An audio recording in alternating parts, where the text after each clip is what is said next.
நாட்களாக சிவராஜுக்கு எல்லாமே பெரியம்மா தான் பார்த்து பார்த்து செய்தாள்.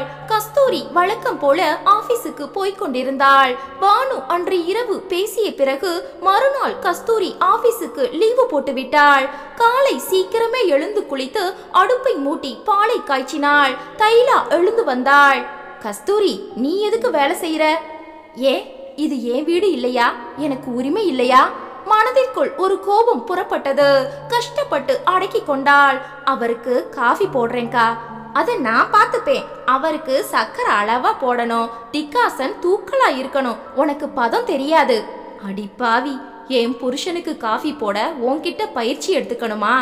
சரிக்கா, நீ சொல்றபடி செய்யறேன். வேண்டாம், நான் பாத்துக்கிறேன். இல்லக்கா, இன்னைக்கு நான் லீவு போட்டிருக்கேன். கஸ்தூரி காஃபியை கலந்து எடுத்துக்கொண்டு சிவராஜ் அறைக்குள் வந்தாள். கதவை உள்ளே தாளிட்டாள். என்னங்க? சிவராஜ் கண் திறக்க, காஃபி கொண்டு வந்திருக்கேன். நீயா என்பது போல அவர் பார்க்க அருகில் வந்தாள். முதல்ல இத சாப்பிடுங்க, உங்ககிட்ட நான் கொஞ்சம் பேசணும். சிவராஜ் காஃபியை குடித்து முடிக்க கஸ்தூரி அவர் காலில் விழுந்தாள். என்ன மன்னிச்சிடுங்க. கஸ்தூரி, என்ன இது? கண்ணீருடன் நிமிர்ந்தாள். ஆத்திரம் கண்ணை மறைச்சதுல ரொம்ப தப்பா நான் பேசிட்டேன். காரணம், என் உரிமைகள் பறிக்கப்படுதோங்கிற பயம். கோபமோ சந்தேகமோ உங்க மேல கடுகளவு கூட எனக்கு இல்ல. ஆனாலும் பேசிட்டேன். இந்த பாவத்துக்கு எனக்கு மன்னிப்பே இல்ல. உடைந்து அழுதாள். சிவராஜுக்கு ஒரு மாதிரி ஆகிவிட்டது. ஆஸ்பத்திரிக்கு வரல, வீட்டுக்கு வந்த உங்களை விசாரிக்கல. நான் பாவி. இத்தனை நாள் தாம்பத்தியத்துல இந்த மாதிரி நான் நடந்துகிட்டதே இல்ல. என்ன மன்னிச்சிடுங்க. உங்கள மாதிரி தூய்மையான ஒருத்தரை அப்படி பேசினதுக்கு தெய்வம் என்ன தண்டிக்கட்டும். அவர் பேசவில்லை. நம்ம வாழ்க்கை தொடங்கின முதல் உங்களுக்கு நான் கொடுத்த ஒத்துழைப்பு என்னன்னு உங்களுக்கே நல்லா தெரியும். அவர் நிமிர்ந்தார். ஒரு குடம் பால்ல ஒரு உப்பு கல்லத்தான நான் போட்டுட்டேன். அதுக்காக நான் ரொம்ப வேதனைப்படுறேன். உங்க முகத்துல முழிக்கிறதையே அவமானமா நினைக்கிறேன். இந்த தப்புக்கு எனக்கு மன்னிப்பே இல்லைங்க. கஸ்தூரி, ஒரு புருஷனை சந்தேகப்படவும் ஏன் தப்பா பேசவும் கூட ஒரு மனைவிக்கு உரிமை உண்டு. தாம்பத்தியம் எப்பவும் இனிப்பாவே இருக்காது. அதுல கசப்பு வரும், ஏத்துக்கத்தான் வேணும். ஆனா இந்த குடும்பத்துக்காக எந்த ஒரு லாபமும் எதிர்பார்க்காம இத்தனை வருஷங்களா உழைச்சவும் அக்காவை கேவலப்படுத்திட்டியே, அதுதான் எனக்கு வேதனை. கஸ்தூரிக்கு பற்றி கொண்டு வந்தது. ஆனாலும் பானு சொன்னது நினைவுக்கு வர சட்டென அடங்கி போனாள். நான் அக்கா கால்ல விழறேன். அவன் நிச்சயமா என்ன மன்னிப்பா. ஆனா மகேஷ் உன்னை மன்னிக்க மாட்டான். இது அவன் வீடு. பெரியம்மா தான் அவன் தெய்வம். 2 பேரும் என்ன வெறுத்தா நான் இந்த வீட்டை விட்டே போகவும் தயாரா இருக்கேன். சிவராஜுக்கு என்னவோ போலாகிவிட்டது. ஏன் இப்படி பேசுற? நீ மகேஷுக்கு அம்மா, அப்படி யாராவது சொல்லுவாங்களா? இத பாருங்க, என் பிள்ளையோ அக்காவோ என்ன வெறுத்தாலும் தப்பு இல்ல. நீங்க என்ன வெறுக்க கூடாது. அழுதாள். இல்ல கஸ்தூரி, உன் உழைப்பும் நீ பட்ட கஷ்டங்களும் எனக்கு தெரியும். இப்போ உன் ஆதங்கமும் எனக்கு புரியும். அது போதுங்க, வேற எதுவும் எனக்கு வேண்டாம். நான் லீவு போட்டிருக்கேன். உங்களுக்கு சேவை செய்ய என்ன அனுமதிங்க. அந்த உரிமையை எனக்கு மட்டுமே கொடுங்க. சரி கஸ்தூரி, இத பாரு, நமக்கு பிள்ளைங்க முக்கியம். அவங்க மனசு கோணாம நடக்கணும். நீயும் நானும் இத்தனை நாள் ஓடி ஓடி சம்பாதிச்சது எதுக்கு? அவங்க சந்தோஷமா வாழத்தானே. இவர்கள் உள்ளே பேசும் நேரம் சமையல் கட்டிலிருந்த தைலாவுக்கு பொறுக்கவில்லை. 10 தரம் வந்து பார்த்து விட்டு போனாள். இதை பானு கவனித்தாள். பெரியம்மா சாதாரண நபர் இல்லை.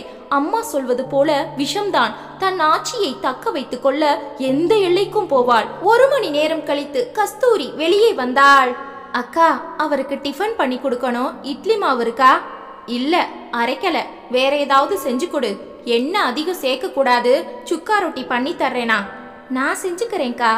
அவரை தப்பி தவறி டென்ஷன் படுத்திடாத. அவர் ஹார்ட் பேஷண்ட். சரிக்கா.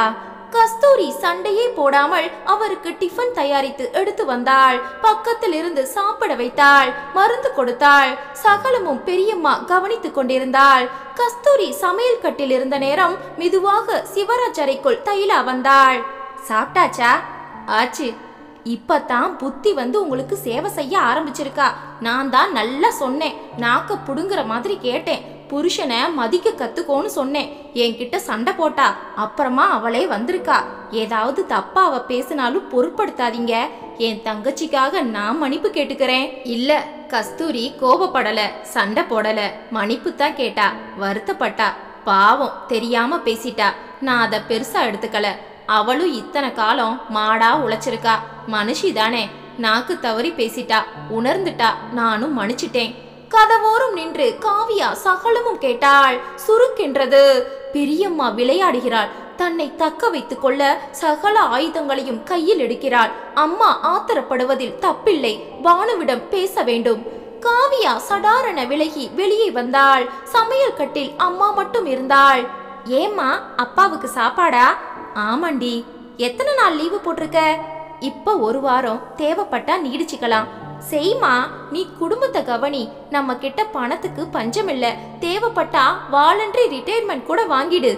இல்ல காவியா, உங்க 2 பேர் கல்யாணம் நடக்கிற வரைக்கும் நான் போயே ஆகணும். தைலா உள்ளே வர, அம்மா நீ பண்ணுன ரசம் சூப்பரா இருக்கு. பெரியம்மா, நீ கூட இப்படி செஞ்சதில்ல. மகேஷுக்கு நான் பண்ற ரசம் தான் பிடிக்கும்.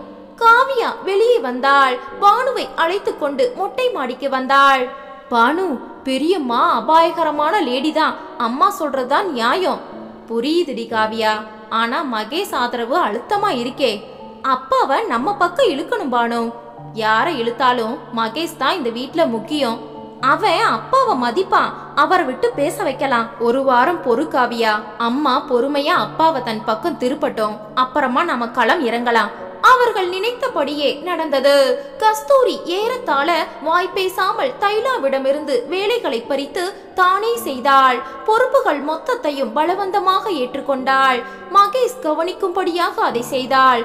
அதற்குள் பெண்கள் இருவரும் அப்பாவை சரி கட்டி விட்டார்கள். ஆரம்ப நாட்களில் உன் உறவுகளை பிரித்ததே பெரியம்மாதான் என்பதை ஆதாரபூர்வமாக அவர்கள் சொல்ல சிவராஜ் அதிர்ந்து போனார். பெரியம்மா சரியான விஷம்பா, ஆனா சாதுரியமா இந்த குடும்ப ஆட்சிய புடிச்சிட்டாங்க.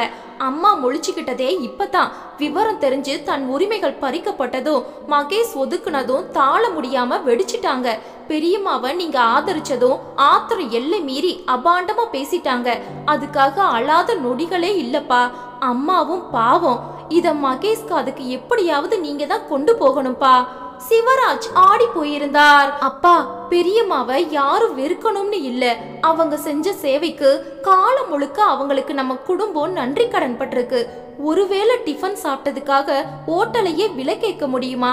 அம்மாவோட உழைப்பு, அம்மா சம்பாதிச்ச பணம், அம்மா பெத்த பிள்ளைகள் இல்லைன்னு ஆயிடுமா? சொந்த அக்கான்னு அம்மா தாங்கிக்கலாம். நாளைக்கு மகேஷுக்கு ஒரு மனைவி வந்தா தாங்குவாளா, ஏத்துப்பாளா? நிஜந்தாமா. பக்குவமா மகேஷ் கிட்ட நீங்க பேசுங்கப்பா. அம்மாவோட வேதனைய, பாசத்துக்காக ஏங்குற தன்மைய எடுத்து சொல்லுங்க. அவ அம்மாவை வெறுக்க கூடாது இல்லையா? சரிம்மா, நான் பேசுறேன். மகேஷ் ஒரு நிலத்தை விலை பேசிக் கொண்டிருந்தான். ஏறத்தாழ அதை முடிக்கும் நிலை வந்துவிட்டது.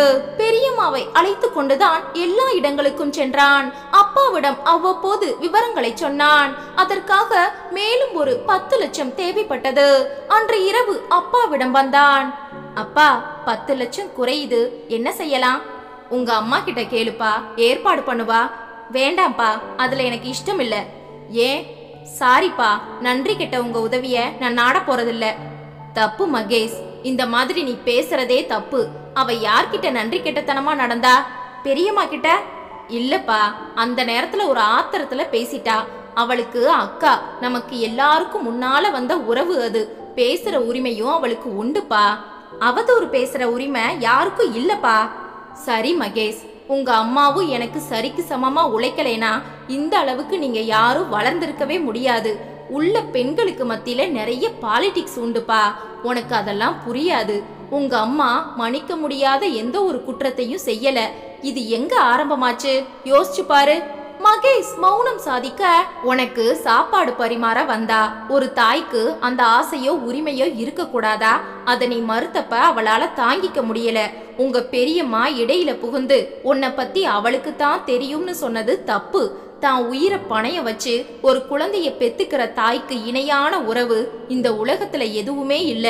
தான் பேசியதுக்காக அவ ரொம்ப வருந்துறா. உங்க பெரியம்மா கிட்ட அவ மன்னிப்பு கேட்டுட்டா.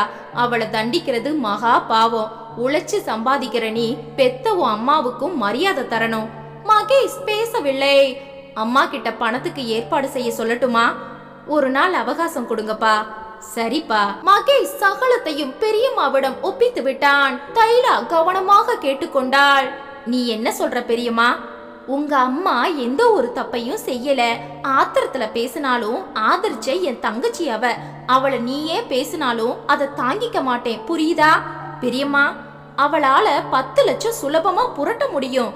ஆனா அந்த கடனை அடைச்சுத்தானே ஆகணும். வேற என்ன வழி பெரியம்மா? உனக்கு வெளிநாட்டுல ப்ராஜெக்ட் வரும்னு சொன்னே இல்ல, வந்துடுச்சே. நீ தானே போக வேண்டாம்னு சொன்ன. அது அப்போ. இப்ப நான் சொல்றேன், அதை உடனடியா ஏத்துக்கோ.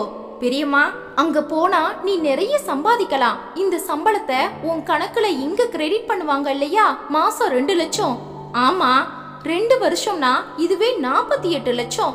நீ சம்பாதிச்சு கொண்டு வர்ற சில லட்சங்கள் கடனே இல்லாம வீட்டை முடிச்சிடலாமே. என்ன சொல்ற? இது நல்ல ஐடியா பெரியம்மா. இங்க வர்ற சம்பளத்தை நான் சேமிச்சுக்கிறேன். நமக்கு தான் ஜாயிண்ட் அக்கௌண்ட் இருக்கே. நீ திரும்பி வர்றதுக்குள்ளேயே கணிசமா பணமும் இருக்கும். வீட்டையும் கட்ட தொடங்கிடலாம். நான் பக்கத்துல இருந்து பாத்துக்கிறேன். என்ன சொல்ற? சரி பெரியம்மா, உடனே அதுக்கான ஏற்பாட்டை செய்.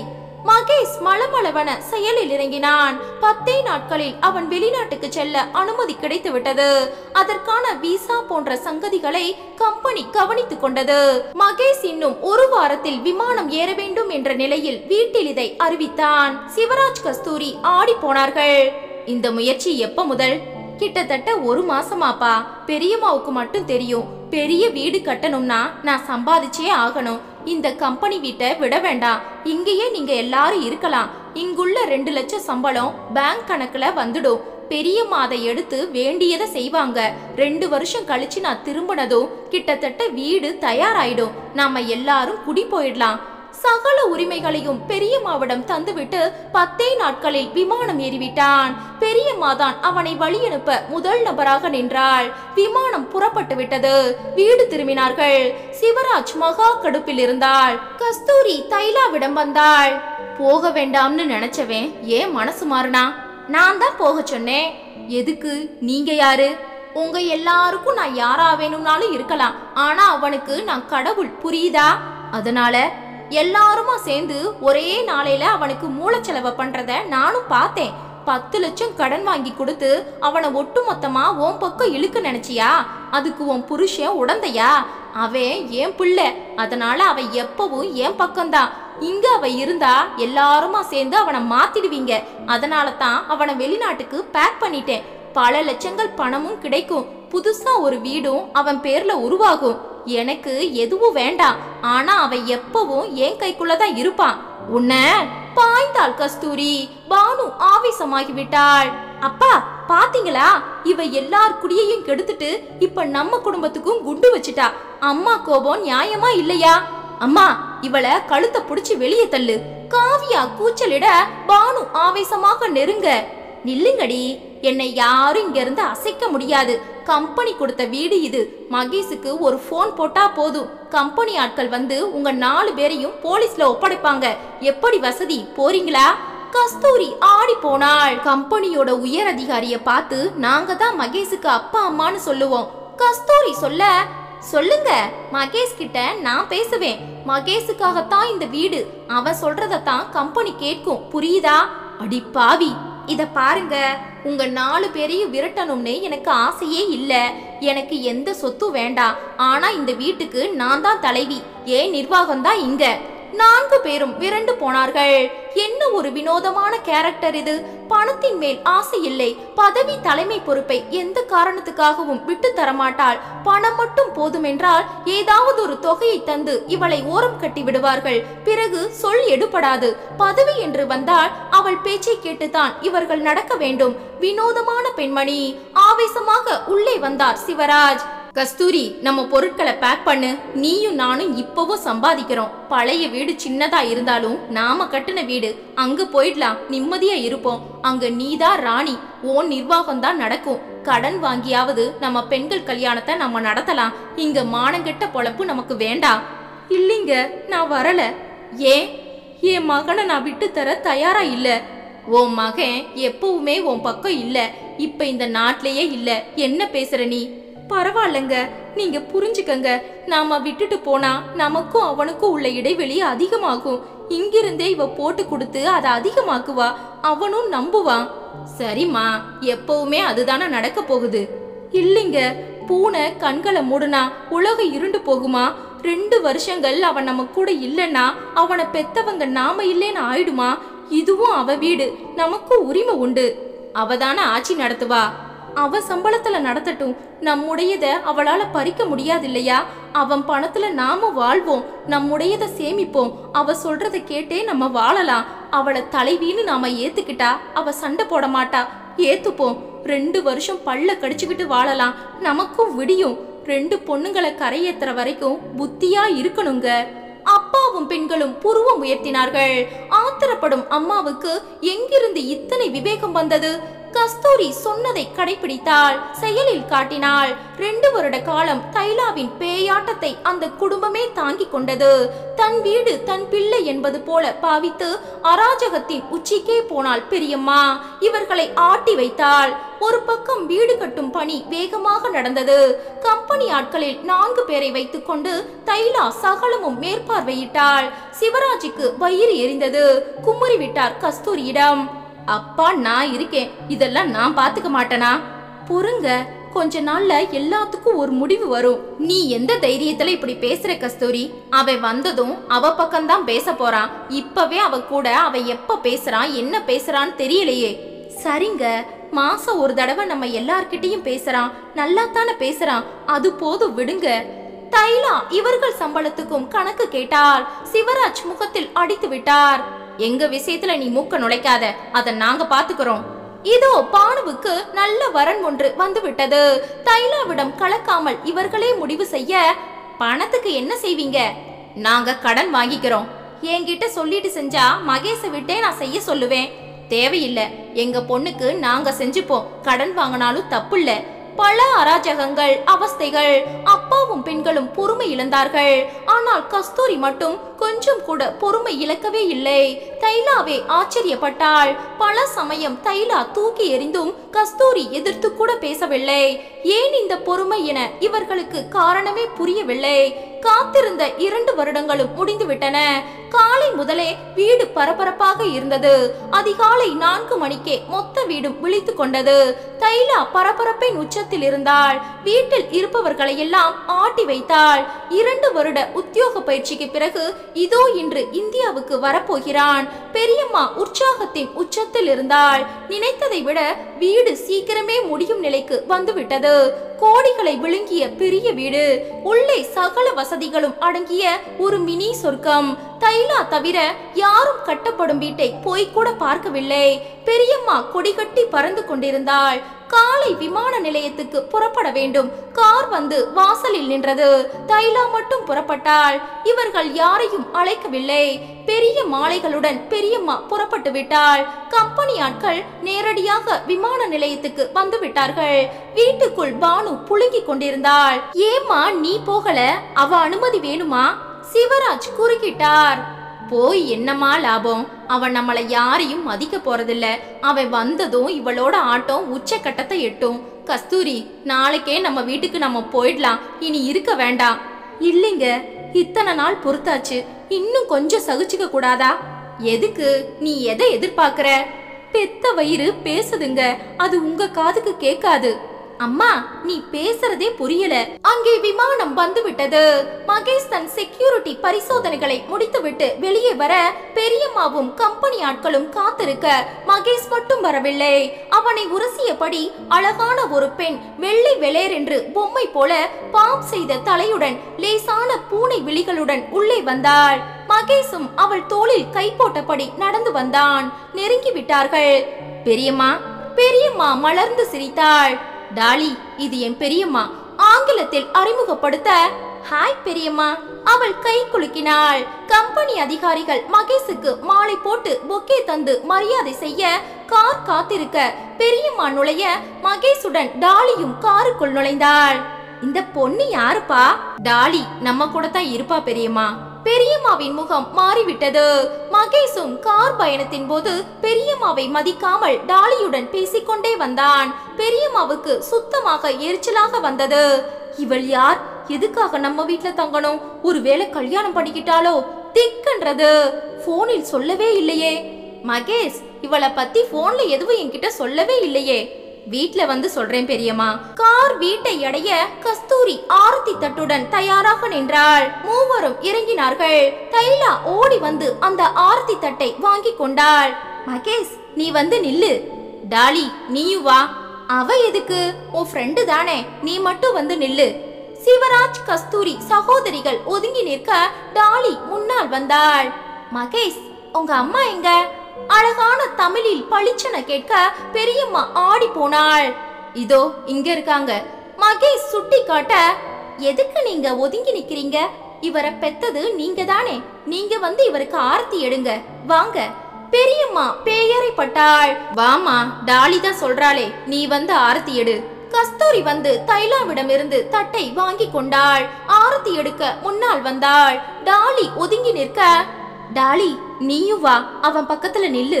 டாலி சிரித்தபடி நிற்க கஸ்தூரி ஆரத்தி எடுத்து இருவருக்கும் பொட்டு வைத்தாள். டாலி அழகாக வலது காலை எடுத்து உள்ளே வைத்தாள். மகேஷ், உன் உறவுகளை யார் யாருன்னு நான் சொல்லட்டுமா? இது மாமா சிவராஜ், இது உங்க பெரிய தங்கச்சி பானு, இது காவியா. சரியா? எப்படி சரியா சொல்றீங்க? காவியா கேட்க, உங்க எல்லார் போட்டோவும் சிஸ்டத்துல இருக்கு. மகேஷ் எப்பவும் தன் குடும்பத்தை பத்தி தான் பேசுவார். அத்தை, எனக்கு பசிக்குது, என்ன கொடுக்க போறீங்க? உனக்கு என்ன வேணும்? இட்லி, சாம்பார், வடகறி, தமிழ்நாட்டு ஃபில்டர் காஃபி. நான் ரெடி பண்றேன். பானு, என் ரூம் ரெடியா இருக்கா? இருக்கு மகேஷ். வா டாலி, கமின். பெரியம்மாவை இருவரும் கண்டுகொள்ளவே இல்லை. பெரியம்மா கொதிநிலையில் இருந்தாள். கஸ்தூரி உற்சாகமாக சமையல் கட்டுக்குள் நுழைந்தாள். டாலி கேட்ட டிஃபனை தயார் செய்ய தொடங்கினாள். சிவராஜ் பெண்களை அழைத்து கொண்டு உள்ளே போனார். யாருமா இந்த டாலி? அப்பா, கல்யாணமே முடிஞ்சிருக்குமோ? காவியா சொல்ல, என்ன வேணும்னாலும் நடக்கட்டும்டி. அழகா பொம்மை மாதிரி லட்சணமா இருக்கா. நிச்சயமா வெள்ளக்காரிதான். ஆனா பிரமாதமா தமிழ் பேசுறா. வீட்டுக்கே கூட்டிட்டு வந்தாச்சு. என்னவோ இருக்குடி காவியா. ஆமா, பெரியம்மாவுக்கு செருப்படி கொடுத்தா. அம்மா வந்து ஆரத்தி எடுக்கணும்னா அம்மா இத்தனை நாள் ஏதோ ஒரு நம்பிக்கை வச்சிருந்தாங்க. அது பழிச்சிடுச்சு. காவியா உற்சாகமாக சொல்ல, ரொம்ப சந்தோஷப்படாதீங்கம்மா. அவ யாருன்னு தெரியணும். மகேஷ் மனநிலை என்னன்னு புரியணும். பெரியம்மா மாடிக்கு வந்தாள். அவர்கள் இதை கவனித்துக் கொண்டிருந்தார்கள். மகேஷ், கொஞ்சம் வெளியே வரியா? சில நொடிகள் அவகாசத்திற்கு பிறகு டாலி வெளியே வந்தாள். என்ன பெரியம்மா? நான் பெரியம்மா. அழகா தமிழ் பேசுற நீ என்ன எதுக்கு அப்படி கூப்பிடுற? சரி, மகேஷ் எங்க? படுத்துட்டார். ஒரு குட்டி தூக்கம் போட்ட பிறகுதான் அவர் குளிப்பார். என்ன வேணும்? அவன்கிட்ட நான் பேசணும். என்கிட்ட சொல்லுங்க, நான் சொல்லிடுறேன். என் பிள்ளை கிட்ட நான் பேச நடுவுல நீ எதுக்கு? சாரி மகேஷ், உங்க பிள்ளை இல்ல, நீங்க வெறும் பெரியம்மா தான். முகம் இருண்டது தைலாவுக்கு. அவரை தொந்தரவு பண்ணாதீங்க, நாங்களே கீழே வரோம். நீ யாருடி? டியா? அவருக்கு எல்லாமே நான் தான். நீ பொண்டாட்டியா? அப்படித்தான் வச்சுக்கங்களேன். உங்களுக்கு தான் புருஷன் இல்லையே, நீங்களும் ஒரு டீன்னு மகேஷ் சொல்லி இருக்கார். டியா அப்படின்னா? வாளா வெட்டி படக்கென சொல்லிவிட்டு உள்ளே போய் டான் என்று கதவை சாத்திக் கொள்ள தைலாவுக்கு கண்கள் இருண்டன. அங்கு நிற்க கூட முடியவில்லை. ஆத்திரம் உச்சந்தலைக்கு ஏறியது. இவளை விடக்கூடாது. மகேஷிடம் பேசியே தீர வேண்டும். என் பேச்சை கேட்டு எனக்காக உருகும் மகேஷ் இப்ப என்ன ஆனான்? இவகிட்ட மயங்கிட்டானா? வெள்ளை வெளேர்னு பூன மொழிகளோட அழகா தமிழ் பேசி வெள்ளக்காரி அவனை சாச்சிட்டாளா? இவளுடன் நான் தனியாக போராட முடியுமா? ஒரு பயம் வந்து விட்டது. மகேஷை நம்பி இந்த குடும்பம் மொத்தத்தையும் பகைத்து கொண்டேனே, அது தப்பா? வேகமாக கீழே வந்தாள் பெரியம்மா. கஸ்தூரி இட்லி வடகறி தயாரிக்கும் பணியில் தீவிரமாக இருந்தாள். கஸ்தூரி, எவ்வளோ ஒருத்தி கேட்டான்னு நீ எதுக்கு இப்படி பாடுபடுறடி? என்ன அவசியம்? யார் அவ? கஸ்தூரி பேசாமல் வேலையில் மும்முரமாக இருக்க, கஸ்தூரி உன்னதான் கேக்குறேன். கஸ்தூரி திரும்பினாள். அக்கா, அவ யாரா இருந்தா என்ன? மகேஷுக்கு கெஸ்ட் இங்க கூட்டிட்டு வந்து தங்க வச்சிருக்கான். அதனால முக்கியப்பட்டவள். அவளை மதிக்க வேண்டியது நம்ம கடமை. நிறுத்தடி, அவ திமிர் பிடிச்சவ. நான் மகேஷ பாக்க போனேன், விட மாட்டேங்கிறா. என்னையே தூக்கி எறிஞ்சு பேசுறா. சப்பாஸ் பெரியம்மா, உன்னையே செருப்பால அடிக்க ஒருத்தி வந்துட்டாளா? கேட்டபடி பானு வர கடுப்பானாள் பெரியம்மா. நிறுத்தடி, ஒரு வெள்ளக்காரி வந்து உங்க அண்ணனை அள்ளிட்டு போறத பார்த்துட்டு எல்லாரும் சும்மா இருக்க போறீங்களா? நீ அதை செஞ்சப்ப சும்மா தானே இருந்தோம் நாங்க, இப்ப மட்டும் எதிர்க்கணுமா? கஸ்தூரி, நீ பேசுடி, நீதான் அவனுக்கு அம்மா. பெரியம்மா, மகேஷுக்கு இவங்க தான் அம்மான்னு நீயா சொல்ற? உனக்கு அந்த ஞாபகம் எல்லாம் இருக்கா? பெறலனாலும் நான் தான் அவனுக்கு அம்மான்னு சொன்னேன். உனக்குத்தான் அவன்கிட்ட எல்லா உரிமையும். நீ பேசு, எங்க அம்மா எதுக்கு பேசணும்? தைலா செயல் இழந்தாள். காலடி ஓசை கேட்டது. டாலி உள்ளே வந்தாள். அத்தை, டிஃபன் ரெடியா? ரெடி ஆயிடுச்சு டாலி, வந்து உட்காரு. இங்க உட்காரட்டுமா? அடுப்படி மேடையில் அமர்ந்து கொண்டாள். கஸ்தூரி இட்லிகளை, வடகரியை, சாம்பார் சட்னியை சூடாக பரிமாறினாள். டாலி ரசித்து ருசித்து சாப்பிட்டாள். அத்தை, பிரமாதம். இத்தனை ருசியா இது வரைக்கும் நான் சாப்பிட்டதே இல்ல. நான் உங்ககிட்ட தான் சமையல் கத்துக்க போறேன். நீ இனிமே தமிழ்நாட்டுல தான் இருக்க போறியா டாலி? உங்க பிள்ளைய நான் கல்யாணம் செஞ்சுக்கிட்டா நான் வேற எங்க போக முடியும்? இங்க தானே இருக்கணும். தைலா பாய்ந்து வந்தாள். என்னது, மகேஷ நீ கல்யாணம் செஞ்சுக்க போறியா? டாலி பதிலே பேசவில்லை. அவனை பெத்தவங்க பெரியவங்க எல்லாரும் இருக்கோம். அவனுக்கு யார கட்டி வைக்கணும்னு நாங்க முடிவு செய்யணும். ஒரு பூனைமொழி வெள்ளக்காரி ஒரு காலம் அவன் பொண்டாட்டி ஆக முடியாது, புரியுதா? டாலி திரும்பினாள். அத்தை, ஒரு வேலைக்காரிய ஓவரா ஏன் பேச விட்டுட்டு சும்மா இருக்கீங்க? தைலா நிலை குலைந்தாள். என்ன வேலைக்காரியா? நானா? பின்ன 25 வருஷங்களா நீ இந்த வீட்ல வேலைக்காரி தானே? மகேஷ் என்கிட்ட சொல்லி இருக்காரே. என்னது, மகேஷ் என்ன வேலைக்காரின்னு உன்கிட்ட சொன்னானா? ஒரு காலமும் அப்படி அவன் சொல்ல மாட்டான். இது அபாண்டம், அப்பட்டமான பொய். இப்பவே அவனை கூப்பிட்டு நான் கேக்குறேன். அடச்சி, சவுண்ட் விடாதே. இந்த வீட்டு வேலைகளை சமையலை பார்த்துக்கிட்டு பிள்ளைகளை வளர்த்தவ நீன்னு மகேஷ் சொல்லி இருக்காரு. அதையெல்லாம் செஞ்சிட்டா நீ அம்மா ஆயிடுவியா? வேலைக்காரி தானே? தைலா வேகமாக வந்தாள். என்னையாடி வேலைக்காரின்னு சொன்ன? கையை ஓங்கி விட்டாள். அதை கப்பன பிடித்தாள் டாலி. யாருக்கிட்ட கை ஓங்குற? நீ என்ன செஞ்சாலும் பொறுத்துக்கிறதுக்கு என்னையும் இந்த அத்தைன்னு நினைச்சியா? தொலைச்சிடுவேன். நீ ஒரு வாளா வெட்டி. புருஷனை வெட்டி விட்டுட்டு எங்க அத்தையோட ஆதரவுல சோத்துக்கு நின்னவ. அத்தை போட்ட பிச்சை தான் உனக்கு இந்த வாழ்வு. அவங்க குடும்பத்துல புகுந்து அவங்களையே ஓரங்கட்ட நினைச்சவ நீ. உன் கதை மொத்தமும் எனக்கு தெரியும். ஓங்குன கைய உடைச்சிடுவேன், ஜாக்கிரதை. தைலாவுக்கு உடம்பு முழுக்க நடுங்கியது. கஸ்தூரி, எவ்வளோ ஒருத்தி வீடு புகுந்து என்ன அவமானப்படுத்துறா. நீ பார்த்துட்டு சும்மா இருக்கியே, இது நியாயமா? கஸ்தூரி திரும்பினாள். டாலி, என் கூட வா. எங்க அத்தை? வா சொல்றேன். டாலியை கையை பிடித்து அழைத்து கொண்டு கஸ்தூரி செல்ல தைலா பார்த்து கொண்டு நின்றாள். பேச்சு காதில் விழாத தாரத்துக்கு போய் நின்றார்கள். கஸ்தூரி காரசாரமாக ஏதோ பேச டாலி அவள் கைகளை பிடித்து கொண்டு பதில் சொல்ல கிட்டத்தட்ட 10 நிமிடங்கள் இருவரும் பேசினார்கள்.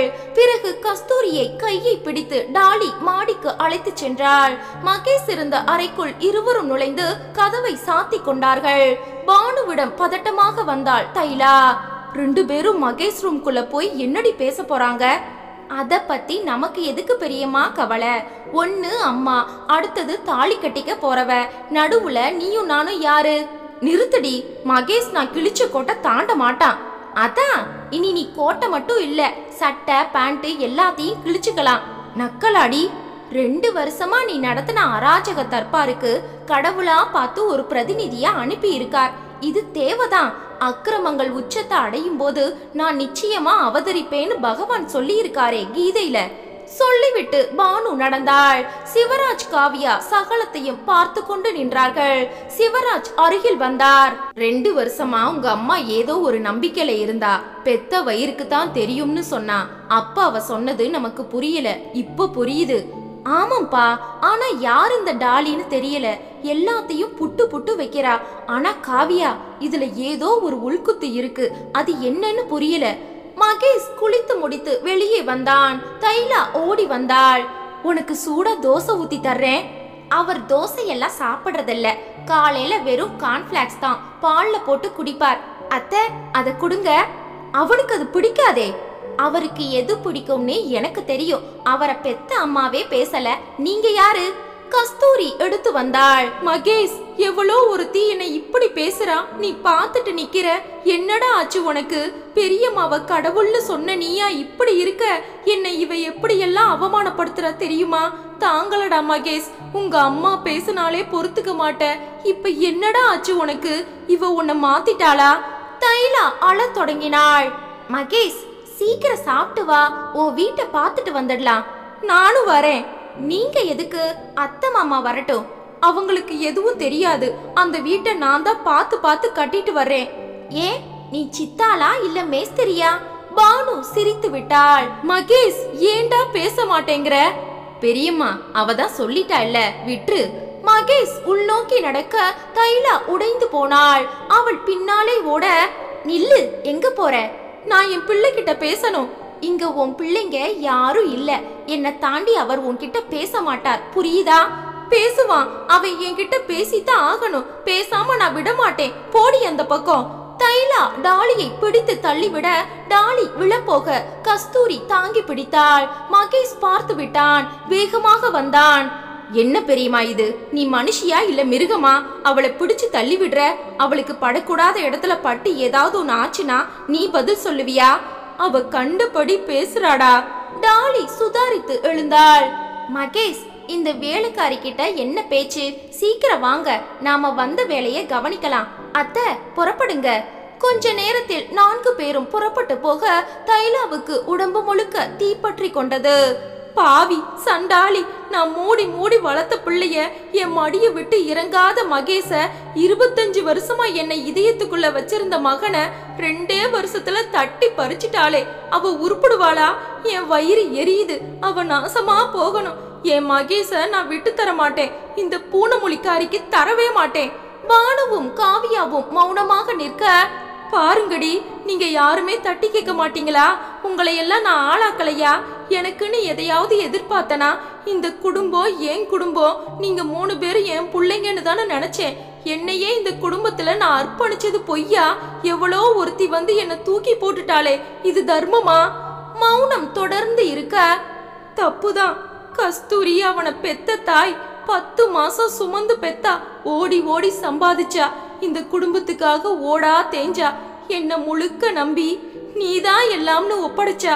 தலைமை பதவி வேணும்னு அவகிட்ட இருந்த அவ புள்ளைய நான் தட்டி பறிச்சேன். அவ புருஷனை புள்ளைய அவளுக்கு எதிரா திருப்பி விட்டேன். இந்த 2 வருஷ காலத்துல அவளுக்கு நான் இழைச்ச கொடுமைகள் கொஞ்சமா? வாளா வெட்டியா வாசல்ல நின்ன என்ன தாம்பளை வச்சு கூப்பிட்டு தன் குடும்பத்தை என் கையில ஒப்படைச்சா. அவளையே நான் அசிங்கப்படுத்தினேன். அந்த பாவத்துக்கு தான் நான் இப்ப அனுபவிக்கிறேன்.